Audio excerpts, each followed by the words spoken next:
અભય થઈને નિષ્પક્ષતાથી નિરપેક્ષ રીતે વાસ્તવિકતાનો અરીસો રૂપી સચોટ માહિતી લાવતો સત્યની સાથે અભય ટાઈમ્સ।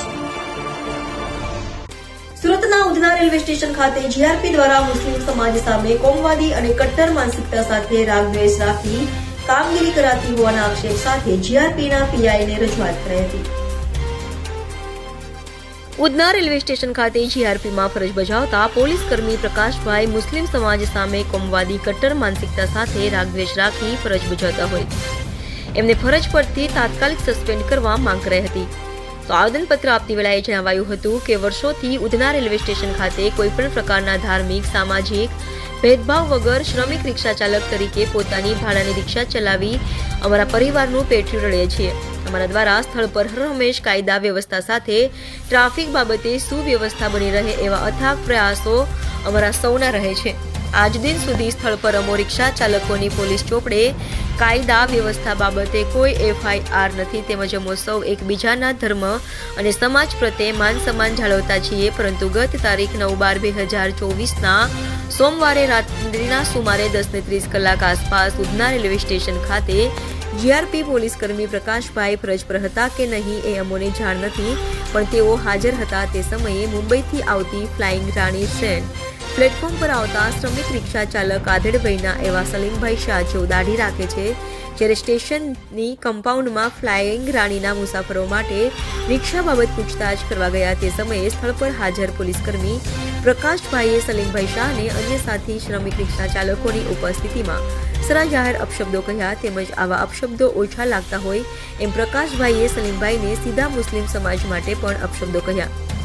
તથા બીજી વાર આવું કરે તો સલીમભાઈની દાઢી કાપવાની વાત કરીને પોતાની મુસ્લિમ વિરોધી કટ્ટર વિકૃત માનસિકતાનો પરિચય કરાવ્યો હતો, જેથી તેઓને તાત્કાલિક સસ્પેન્ડ કરવાની માંગ કરાઈ હતી।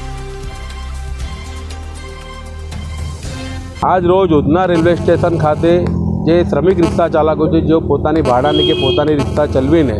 પોતાના પરિવારનું પેટીયું રડે છે એ રિક્ષા ચાલકોની રજૂઆત એટલી છે કે જે પોલીસકર્મી છે જીઆરપીના પ્રકાશભાઈ કરીને જે હર હંમેશ રિક્ષા ચાલકો પ્રત્યે ખૂબ રાગદ્વેષ રાખે છે ને એમાં પણ ખાસ કરીને મુસ્લિમ સમાજના જે રિક્ષા ચાલકો હોય એમની સાથે હર હંમેશા કોમી કટ્ટરવાદી વલણ રાખે છે। અને ગત તારીખ 9/12/2024ના રોજ એમને જે મારી બાજુમાં ઊભા છે એવા સલીમભાઈ શાહ જે આધેડભાઈના વ્યક્તિ છે, જે શ્રમિક રિક્ષા ચાલક છે, જે પોતાના પરિવારનું પેટીયું રડે છે, એ રિક્ષા ચાલકને નાની બાબતમાં ખૂબ જાહેરમાં અપશબ્દો કહ્યા અને અપશબ્દો કહેતા હોય ગાળો બોલતા હોય એટલું ઓછું લાગ્યું તેમને સીધા મુસ્લિમ સમાજ પરથી ગાળો આપવામાં આવી અને એમને જાહેરમાં કહેવામાં આવ્યું કે તમારા મુસ્લિમોને દાઢી કાપી લેવી એ જ સારું પડે। એટલે આવી કોમી કટ્ટર માનસિકતા ધરાવતા વ્યક્તિ સરકારી તંત્રમાં ફરજ બજાવે યોગ્ય નથી। સરકારી વિભાગમાં ફરજ બજાવનાર જે કંઈ કર્મચારી છે એને બિનસાંપ્રદાયિક રીતે ફરજ બજાવવી જોઈએ। હર હંમેશા એને કોઈપણ ધાર્મિક કે સામાજિક લાગણી ન દુભાય કોઈ વ્યક્તિની એની ખાસ કાળજી રાખવી જોઈએ। પરંતુ આવા કટ્ટર કોમવાદી માનસિકતા ધરાવતા વ્યક્તિને કારણે પોલીસ તંત્રની પણ છબી ખરડાય છે, જેથી આજરોજ અમે પીઆઈ શ્રી જીઆરપી સુરત રેવન્યુને પણ લેખિતમાં રજૂઆત કરી છે અને અહીંયા ઉધના ખાતે પીએસઆઈ શ્રી પરમાર સાહેબને પણ અમે લોકો રૂબરૂમાં રજૂઆત કરવા આવ્યા છે। રજૂઆત એટલી છે કે આવા કટ્ટર કોમવાદી માનસિકતા ધરાવતા પોલીસકર્મીને તાત્કાલિક એની ફરજમાંથી સસ્પેન્ડ કરવામાં આવે અને ઉધના રેલવે સ્ટેશનથી ટ્રાન્સફર કરવામાં આવે।